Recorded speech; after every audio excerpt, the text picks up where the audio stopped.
Batas ya makan es batu. Assalamualaikum warahmatullahi wabarakatuh. Kami dari kelompok 3 beranggotakan saya sendiri Hendriko Aiknar Prasetyo, Muhammad Farel Reisyam, Muhammad Fauzan Nur Syamsi, Mila Mutia Walda, Ade Tasya, dan Niko Mangcika. Kami ingin mempresentasikan tentang jaringan keamanan. Lanjut.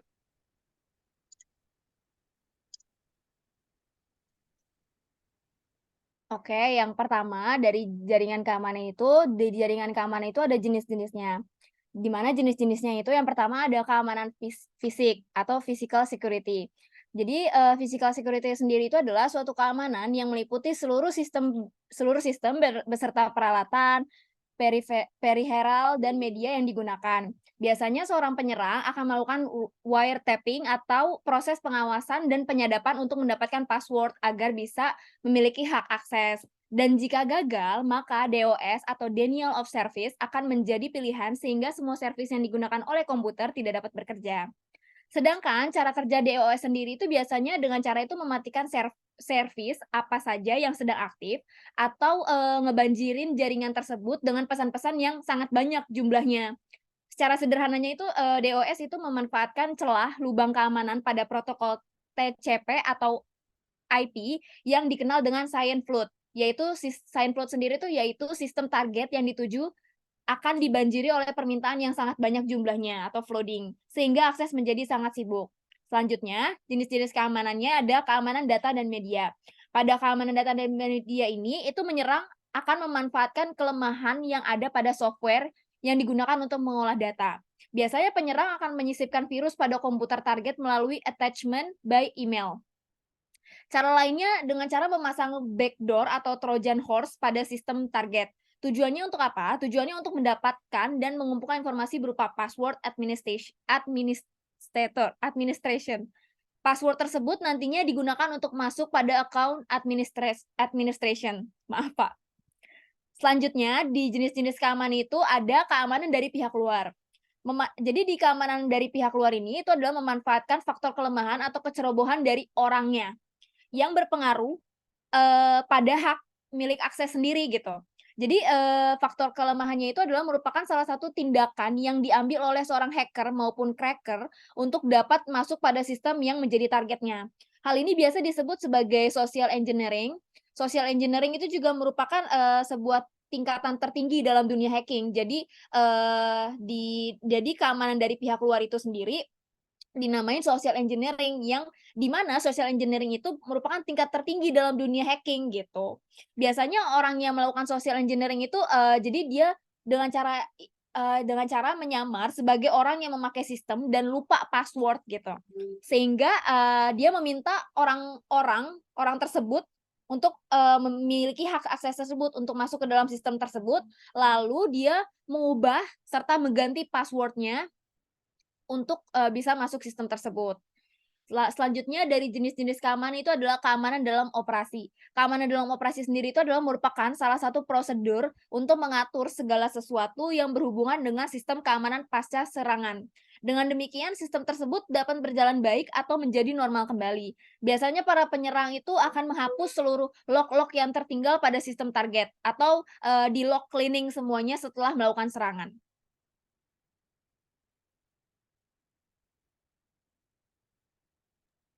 Oke, selanjutnya ada risiko keamanan jaringan.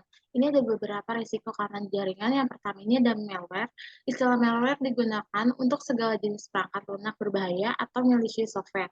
Malware sengaja dirancang dengan tujuan merusak atau mengeksploitasi perangkat layanan atau jaringan digital. Ketika menyerang, pelaku menargetkan data finansial, kesehatan, hingga informasi pribadi. Data yang diperoleh kemudian digunakan supaya mendapatkan uang. Yang kedua ini ada phishing.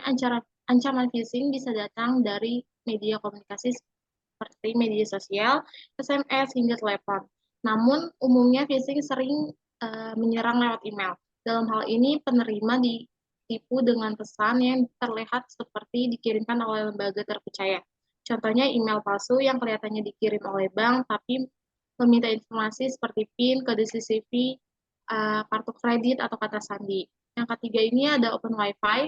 Dengan kebiasaan work from anywhere, banyak orang memanfaatkan Wi-Fi umum untuk bekerja.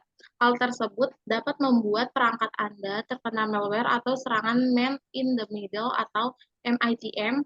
Saat ada hacker yang menerapkan MITM, pelaku dapat menyerap aktivitas komunikasi yang terhubung Wi-Fi umum atau beraksi dengan menyelipkan program berbahaya untuk mencuri data. Selanjutnya, yang keempat ini ada software yang tidak up-to-date. Perkembangan teknologi bergerak begitu cepat, yang berarti software memiliki usia sesuai siklus pembaruan. Perangkat lunak tidak update membuatnya tidak bisa berjalan dengan lancar dan terintegrasi dengan aplikasi baru. Yang kelima ini ada ancaman dari pihak dalam. Sebagai besar, serangan cyber merupakan buntut dari kelalaian, bentuk beragam, seperti pengambilan keputusan yang salah, tertipu oleh phishing, password lemah, hingga pembobolan internal. Dan yang terakhir ini ada serangan DOS atau Denial of Service dan Distributed Denial of Service atau DDoS menyerang server website. Situs jadi mengalami crash, berjalan dengan lambat, atau tidak berfungsi sama sekali. Jika ini terjadi pada bisnis Anda, risiko yang mengikutinya adalah komplain pelanggan, kehilangan pendapatan, dan reputasi buruk. Oke, selanjutnya saya akan menjelaskan tentang firewall. Bisa dilanjut. Untuk firewall sendiri ini, firewall didefinisikan sebagai sebuah komponen atau kumpulan komponen yang membatasi akses antara sebuah jaringan yang diproteksi dan internet, atau antara kumpulan-kumpulan jaringan lainnya. Dengan kata lain, fungsi firewall sendiri ini bekerja sebagai sekat atau tembok yang membatasi komputer dari jaringan internet. Melalui tembok api, inilah kita bisa mengatur data, informasi, dan kegiatan apa yang boleh lalu lalang di jaringan internet ke komputer, dan begitu pula sebaliknya. Oke, di sini ada jenis-jenis firewall.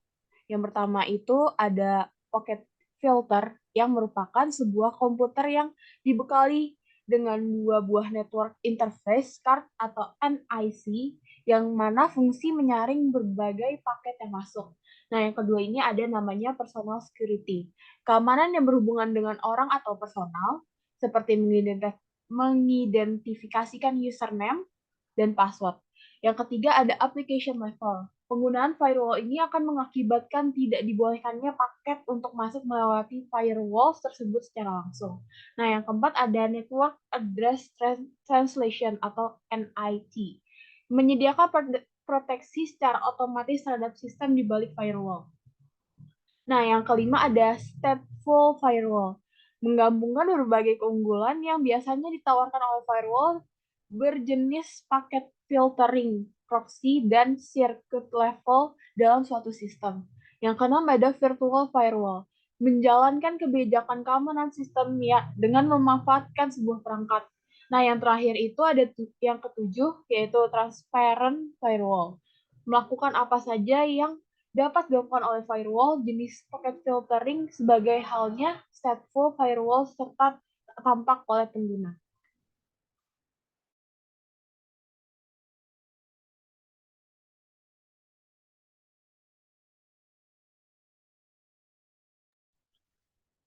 Selanjutnya ada tujuan firewall.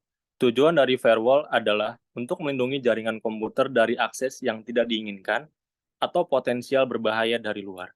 Ini dilakukan dengan memonitor dan mengontrol lalu lintas data yang masuk dan keluar dari jaringan. Firewall dapat mengidentifikasi dan memblokir akses dari sumber yang tidak diizinkan atau dari jenis data tertentu yang dianggap beresiko. Hal ini membantu dalam menjaga keamanan dan integritas sistem dan data yang ada di dalam jaringan.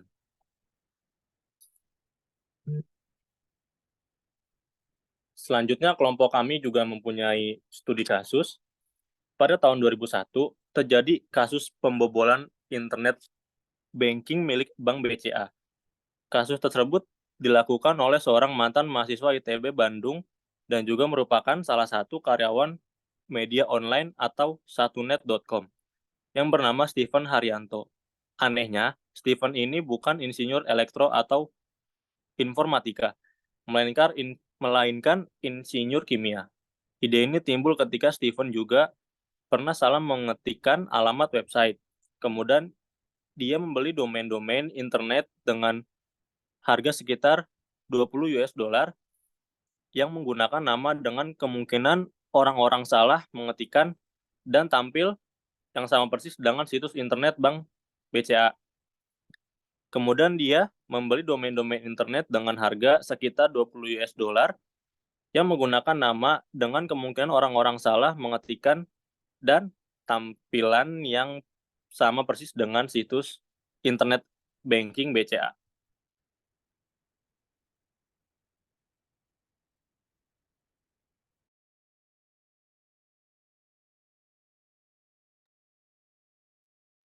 Kemudian, nasabah bank tidak akan sadar bahwa dirinya telah menggunakan situs tersebut, karena tampilan yang disajikan serupa dengan situs aslinya.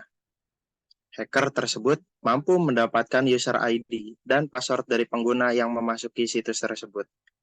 Tapi, hacker tersebut tidak bermaksud melakukan tindakan kriminal kayak gitu, seperti yang mencuri dana nasabah. Hal ini murni dilakukan atas keingintahuannya mengenai seberapa banyak orang yang tidak sadar menggunakan situs klikbca.com. Sekaligus menguji tingkat keamanan dari situs. Steven Haryanto dapat disebut sebagai hacker karena dia telah mengganggu suatu sistem milik orang lain yang dilindungi privasinya, sehingga tindakan Steven ini disebut sebagai hacking. Steven dapat digolongkan dalam tipe hacker sebagai gabungan white hat hacker dan black hat hacker, di mana Steven hanya mencoba mengetahui seberapa besar tingkat keamanan yang dimiliki oleh situs internet banking Bank BCA. Disebut white hat hacker karena dia tidak mencuri dana nasabah, tetapi hanya mendapatkan user ID dan password milik nasabah yang masuk dalam situs internet banking palsu. Namun, tindakan yang dilakukan oleh Steven juga termasuk black hat hacker, karena membuat situs palsu dengan diam-diam mengambil data milik pihak lain. Hal-hal yang dilakukan Steven antara lain scans, sniffers, dan password crackers.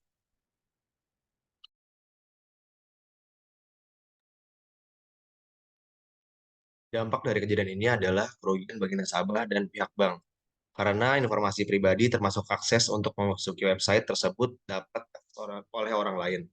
Meskipun hacker tidak mengambil keuntungan materi dari hal ini, namun pihak bank akan mengalami kekurangan kepercayaan dari nasabah. Kasus di atas bisa dijatuhi pasal 378 Kitab Undang-Undang Hukum Pidana atau KUHP terhadap kasus tindak pidana penipuan untuk memperoleh informasi personal atau phishing melalui pengiriman email dikarenakan dalam Undang-Undang Nomor 11 Tahun 2008 tentang informasi dan transaksi elektronik tidak diatur secara khusus mengenai phishing. Oke, dari kesimpulannya, keamanan jaringan merupakan hal yang sangat penting untuk diperhatikan, terutama itu untuk di era teknologi sekarang ini. Tetapi ketika jaringan mendapat serangan dan terjadi kerusakan sistem, banyak biaya-biaya yang harus dikeluarkan untuk melakukan perbaikan sistem. Untuk itu, sudah selayaknya investasi di bidang keamanan jaringan lebih diperhatikan untuk mencegah kerusakan dari ancaman serangan yang saat ini semakin beragam. Dan terlebih lagi, saat komputer server terhubung dengan internet, maka serangan itu pun akan semakin meningkat. Berbagai macam teknik serangan terus dikembangkan dan tidak bisa diabaikan.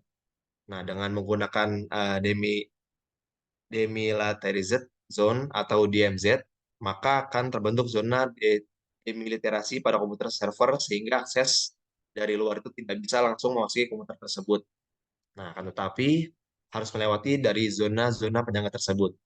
Nah, jadi dalam jaringan komputer sangatlah penting dilakukan untuk memonitor akses jaringan dan mencegah penyalahgunaan sumber daya jaringan yang tidak sah dan program berbahaya untuk mencuri data. Yang dari kelompok 3.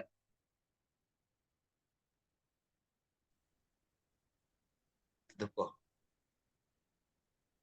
Sekian dari kelompok 3. Mbak Cika makan besi. Sekian dan terima kasih.